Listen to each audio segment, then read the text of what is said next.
always seek counsel, but godly counsel. Yes, Amen. absolutely. Let God give you the wisdom, Yes, the amen. understanding, but most of all, discernment of who you speak to. Yes. Because this is your life, this is your marriage, and this is your family. Amen. Amen. I like the way You you know? said that, because there is help. Yes.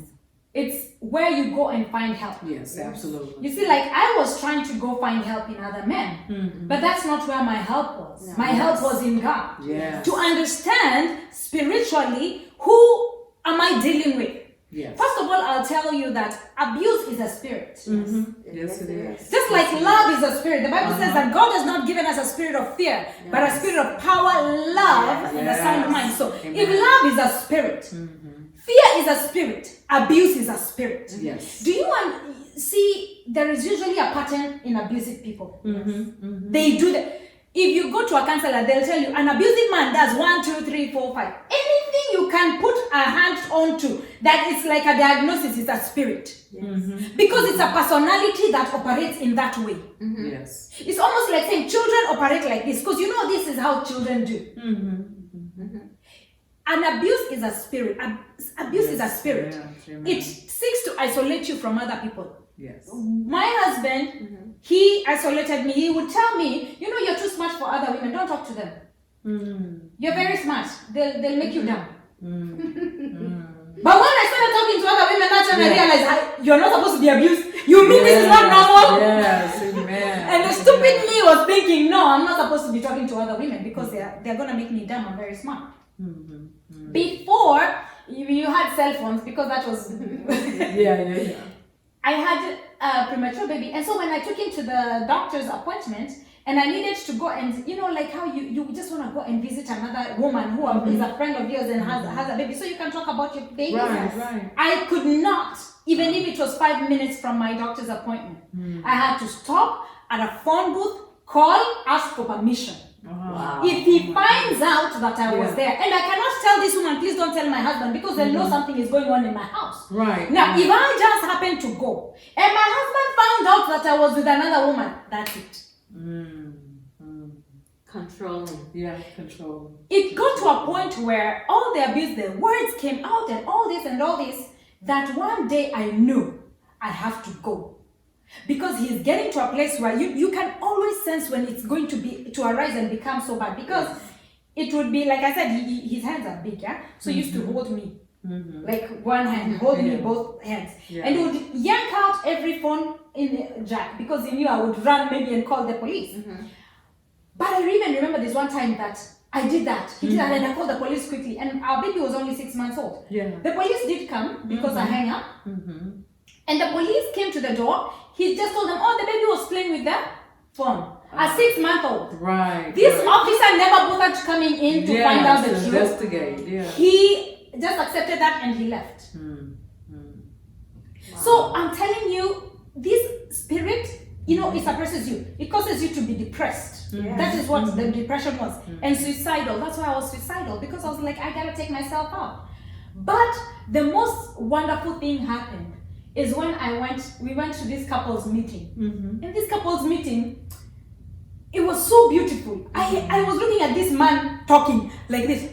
Because I was so shocked at the things that he was saying, right? Yes. And then we had a question and answer time. And every time I did something wrong and my husband was abusive to me, or he did, punished me or did something, he would say, I made him angry. You made me angry. Basically, I was responsible for everything, right? Yeah. He did what he did because of me. So I asked this question and I said, and these women, you need to hear this. I wrote a question anonymously. What do you do if every single time your husband or spouse abuses you, he says it's because you made him angry? This man read this and he says, first of all, let me tell you, let me set you free today. You are not responsible for anybody's happiness. Yes, that's true. You are not responsible for anybody's actions. They choose to be happy, they choose to be angry, they choose to be sad, they choose to be... You are not responsible. Let me tell you, that was my liberation right there. I came to realize, oh my gosh, this burden, why am I so bad? It's almost like abused kids. They are being told, you're a bad child, you're a bad kid. You're making me beat you up because you're bad. Yes. So the child is like, I am bad. What can I do? I'm the one who's making mommy angry. No. That's right. That's right. Amen. The person is the spirit is abusive in that person. You're not responsible for it. They are responsible for it. Just like somebody coming to abuse you or to call you names. I have a choice to call names back. I have a choice to keep quiet and go, and I have a choice to punch them. Yes. Which will I choose? You know, I have the choices. Yes. They are mine. It's not them who determine which choice I take. That's right. Whatever choice I take, Uh-huh. I decided it, right? Or I should say, like John Bush already said, I'm the decider. Right. So I decide. I decide what action to take, right? In the same way, you're not responsible. Today I'll tell you, you're not responsible for you being abused. It is not you who's making your husband or your wife abuse you, because there are wives who are abusing their husbands. Yes. Do you know that? Yes. Husbands, let me tell you, you're not responsible for your wife abusing you. Amen. She has a spirit of abuse in her. She has a problem. You need to pray for her, Yes. and you need to get away if you have to separate. Because this time, as I was saying, we had 2 cars, and it was so much. So I decided I have to run away, and I have to run away with my child. But I cannot tell my husband I'm running away, because if I do that, I took the keys and I hid it in the pillow. You know the seat, the sofa has a little pillow. It had a zipper. So I was looking for where can I hide this. So I hid it and I sat on it. So he came, he called me names, and he did whatever he did, and he left for work. And I just waited for him to go, just a good 30 minutes to be sure that it's on the clear. Yes. I took my son, I took everything, and I took the car and I went, because I knew if I didn't hide the keys, he would have taken the keys and I would have sat there. Do you know, when he realized that I had gone, guess what he did? He cleared everything from the account. I'm gone. I don't have any money. Yeah. But my brother was able to help me. Amen. And they put me in a hotel, and I was able to stay there until somebody could come and mediate. Sometimes you have to do what you have to do. If you understand that sometimes it can get to a place where this person, these spirits have taken over and they're going to hurt you, you can separate. Get somebody in between to help you. Get a counselor. Amen. Get help. Amen. Don't just sit there and wait to be beaten, wait to be killed. Because these spirits are here to kill, to steal, and to destroy. You can fix your marriage, but don't start playing God. When God tells you get out, get out. Amen. When He reveals to you it's time for you to move and get help, please do. Yes. Because absolutely. we are here to tell you something that not only have we had experiences with, but also helped people who have been there. Amen. Amen. And if we do not do some of the things we did, we would not be here talking about it. That's right. Amen. Amen. My marriage was restored. It was restored because of I had to find my worth. One time I was in the hospital, and I went to the hospital because I wanted to get sympathy from my husband. I was not sick. Things that will make you. Yes. So I was so honestly, I was so desperate for my husband's love. He would not come home. Sometimes he just stays out there, and I know he's out there not, And I want my husband home with me, and I have my children. So this time, I decided I'm going to pretend, and I apologize for this, and God forgive me. But I pretended that I had cancer. And I told him, oh, Jesus. Let me tell you things that with these things will help you. So I went to the hospital. And I would tell him I have this disease. And he would, so that he can come quickly to me. Yes. And he did come quickly to me, and he cried with me, and he said, can we go talk to the pastor? I said, no. God will heal me. God will heal me. Why? Because I knew it was not that. I was just wanted you here with me. And not you out there. You know? So this time I went down to the hospital, and I acted as if I had appendix, and my appendix was a problem. I was in nursing school, so I knew all the symptoms that you have been taught that this is what you. Oh my gosh. The things that abuse will take you to, my friend. And wanting my worth in my husband. I was so desperate for his love. I was so desperate because I did not know who I was in Christ. Right. I'm in the hospital, I have my 3 children. I'm in the emergency room. I'm telling them it's on this side because I know where the appendix is. Yeah. And I know how, when they ask you, you know, how the pain, and I know how to act. Mm-hmm. So I'm like, oh! So they even took me to the CT and they found nothing. But in all that process, Yeah. my husband, I called him and I said, I'm in the hospital and I'm in the emergency room because now I want him to know it's serious. Yes. Because the first time I told him I had cancer, I was at home. So he came to me and he cried with me. And then that he saw the cancer did not come. Yeah. There was nothing, Yeah. I was okay. Yeah. So he went back to his old self. Mm-hmm. It was short-lived. Sometimes when you're abused, you just want those little times. You know, I Yeah. used to enjoy when visitors came to our house because he was the sweetest. Yes. You know, an abuser doesn't want people to know that that's what he does. Right. So even women, when they're abusing their husbands, they act as if everything is fine when the visitors are there. So for me, those were my little drawings. Yeah. I just loved it. I drew, honey. I just drew it like a little kid. Oh, when the visitors left, I would call him. He'd be like, "What?" You know, I'm like, Jesus. Okay, now I'm looking for the next party. Yeah, when the visitors will come. Yeah. So I'm in the hospital and my husband comes and I have my children. And you know what he did this time?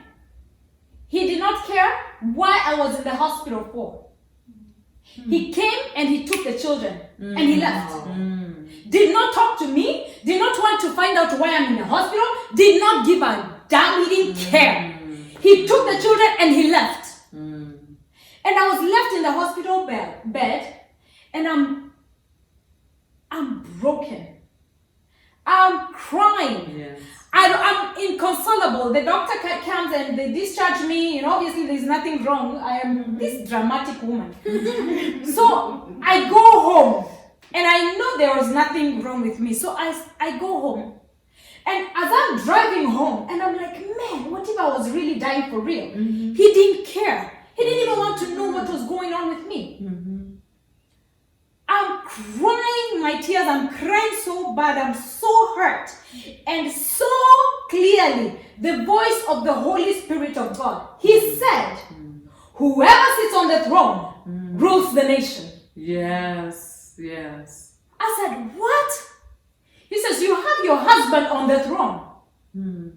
Whatever he does, he controls you. Yeah. But if you dethrone your husband and you put Christ on the throne, Yes, he is peace. He is love. He is joy. Yes. He is patience. You will never ever lack any good thing. Amen. Yes. Amen. All of a sudden, I was like, wow. And I started repenting of my sin of enthroning my husband. And I dethroned him. And I said, Jesus, I enthrone you. You are my husband. You take the seat. You are the king on the throne. I enthrone you. And every part of myself that enthroned my husband, please forgive me. And I dethrone him now in Jesus' name. Hallelujah. That was a turnaround of my life. Wow. From that day, my husband would come home and he's so angry, right? And he finds me happy and the children. And all I would do was like, oh, hi, I bring him food and he's like, he doesn't want even to look at me. A long time ago, it would bother me. Then I would be like, oh, okay, no problem. If you need it, it's gonna be there. Hi! And my joy was always there. My peace was always there. Love, until he got to wonder, who are you seeing? He even asked me, What's going are you on? seeing another man? Yeah. I said, yes. Yes. I'm seeing Jesus.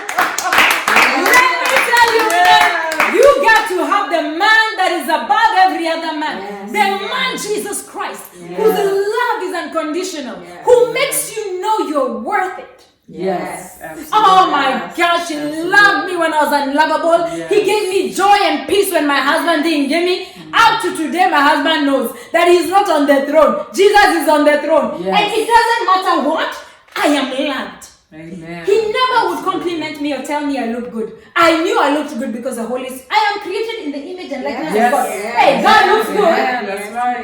That's right. God is a good-looking guy. Yes. I have to be good-looking. Yes. He does not create Absolutely. anything less than He does. No. So you have to know who you are. Find your worth in Christ. The minute I found my worth in God, my life changed around. Hallelujah. My life turned around. And I remember there's one time I was talking to another lady. We were CNAs at that time. I wasn't even a nurse. A while back. And so we had put the grandmas in bed. It was a nursing home. And so we were sitting outside the doors, just looking for the call lights. Whoever is going to call, then we can go. So we are sitting on wheelchairs. And she's sitting on one wheelchair and I'm sitting on the other one, and we're opposite. And we're just talking. And she's talking about church, and we're talking. And then I tell her all about my marriage, how abusive my husband. I'm saying, sometimes you just want to say, tell a stranger. You just want to say. Yeah. She listened to me. I'll never forget this African American lady. She listened to me and listened and listened. And when I finished talking, you know what she asked me? She said, we're both sitting on a wheelchair, right? I said, yeah. She says, if my wheelchair broke, could your wheelchair fix my wheelchair? No. I said, no. She said, stop fixing your husband.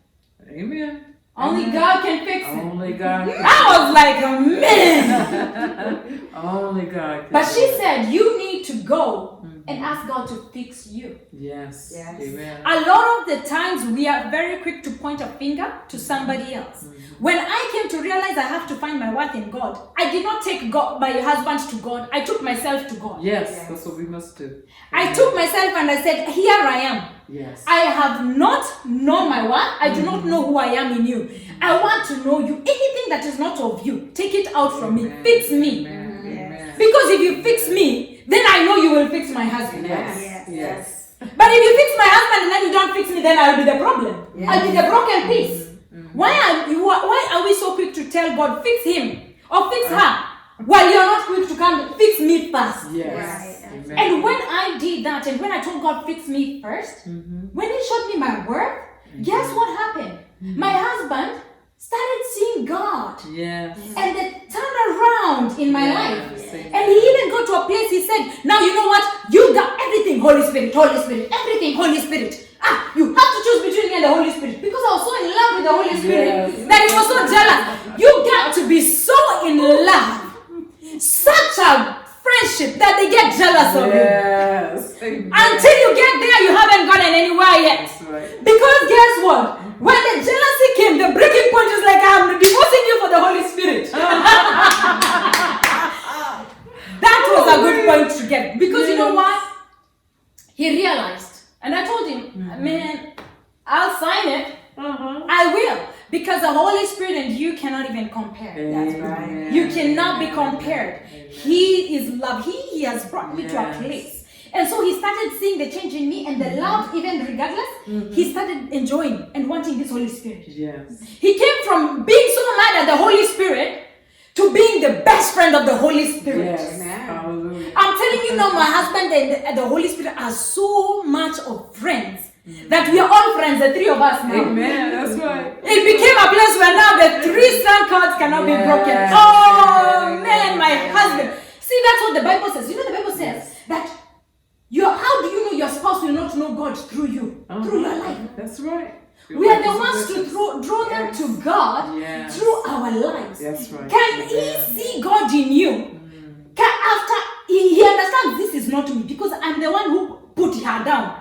I tried to put them down, but I couldn't. This must be God. That's right. Yes. Amen. I want this God that is making her so wonderful and glorious like this. That he wants this God. That your wife will want the God in you. Yes. Knowing that I have put this man down, I have tried to step on him, and now he's so high above. Who is this God? I want this God that is making him who he is. Yes. Amen. You know, and so it's so beautiful. There is a good ending to this story. There is a good ending to this story. Noah's story never ended so good that they came together, right? There are some people it doesn't end up like that because that was not the man that God had in the first place. That's right. And as she told you sometimes, you're giving up too fast. Stop giving up too fast because this is a spirit. You know, you remember that, is it a movie? Throne, is it War Room?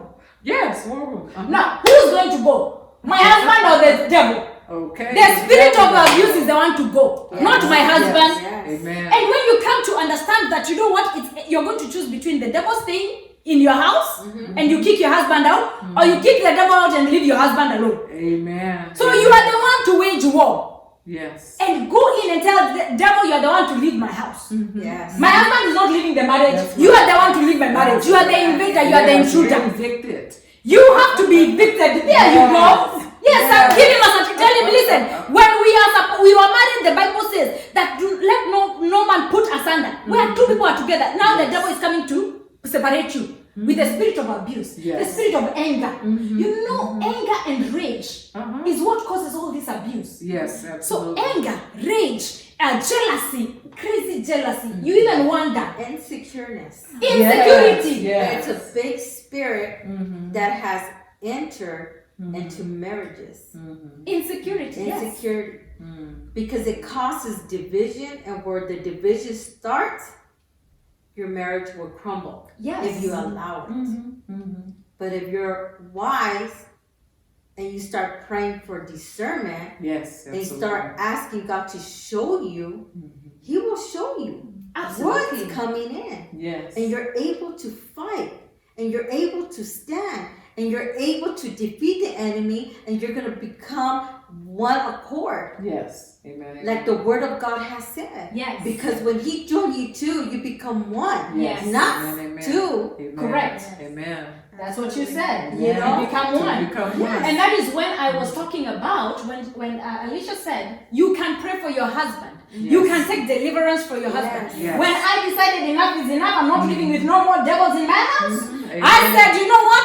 Pray for me. Yes. Me and my husband are one. Yes. Deliverance. Every evil spirit in my husband, come out. And it has to come out. Yes. Because you and your husband are one. You and your wife are one. Every demonic powers and principalities of darkness, immorality has to come out. You and your spouse are one. Absolutely. Amen. Oh my gosh. Amen. And the devil is happy, so happy that he's destroying so many marriages. Yes. Why? Because he God- hates family. Tell us about that. From the very beginning, he made it clear his role when it came to the family. Think about it. I believe that it wasn't a one-time event when the enemy came and approached Eve. First of all, he ain't no devil with no horns. That's right. I believe he was very handsome and charming and groomed her and groomed her and groomed her. For all we know, it could have been a span of 1,000,000 years Look at that he kept grooming her. And one day she fell for it. And so he comes to kill, steal, and destroy. I don't know why people think that is just something so unusual that he's going to come into your household and bring destruction. Because he does not want you to walk in unity with your mate. He does not want your children. He wants your children to get caught up in drugs and discord and all the conflicts of life. Correct. So therefore he comes to destroy your family, and the first thing he's going to do is go after the pillar, because the husband is the pillar. He's the word tells us, and we know him to be that he's in that honorable position, and everything he does dictates how the house is going to run. So why not go after that top pillar? Because if I can get him, then we'll go all the way down. Strike the shepherd, scatter the sheep. Exactly. Exactly. So that's what the enemy comes to do. Yes. Cain killed Abel, right? Yes. And he was jealous because the father appreciated the other sacrifice.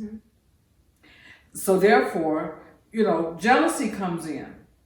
A lot of times, even in marriages, jealousy comes in. Yes. Why is he getting all the accolades? Why is she getting all the accolades?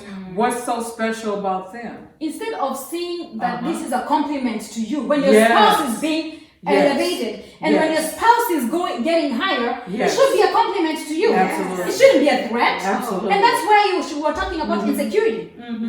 Yes. Wow. I love, Oh my gosh. my husband has always been an encourager. Amen. Even in times when I'm like, how are you encouraging me? What do you see in me that I don't see? Wow. I remember this book that I read. I don't want to get off subject. Hope I'm still on subject. I remember this book that I've been reading, and it's called The Kyle Woman. And the Kael woman is a woman of valor. We always hear about the mighty men of valor. Yes. But a Kael woman is someone that is strong, she's powerful, she's intelligent, she's that virtuous woman we hear about in Proverbs Yes. 31. Amen. She is a Kael woman. Amen. You are a Kael woman. Yes. Yes. I remember reading in a portion of the book where it said that godly men look for strong women, powerful women. So I'm reading that in the book and I'm like, is that true? So I read that. I ran downstairs to my husband and I said, and I read that particular paragraph to him. And I said, honey, is it true that men look for strong, powerful women? And he's like, yeah, that's why I married you. Whoa. And I'm like, what are you Hallelujah. saying to me? Because remember, I've known him since we were 7 and 9 years old. So as a teenager, when he got back from the military and all of that, and we're getting older and we're starting to date and everything, and he said to me, he says, I've always known you and seen you as a strong woman, even when you were a child. Wow. And I'm like, are you kidding me? So he's telling me this, and then I'm sitting there on the sofa and I'm starting to weep. He says, baby, I've always seen you as a strong woman. Wow. Even when you didn't see it, I saw it. Wow. So young ladies and older women, whatever age, there's someone out there. Why are we getting it twisted? The word says, he who finds a wife finds a good thing and obtains favor from God. Yes. So why are you out there looking for Prince Charming when Prince Charming should be looking for you? Yes. Amen. So Say that again. Because you see, we got it twisted.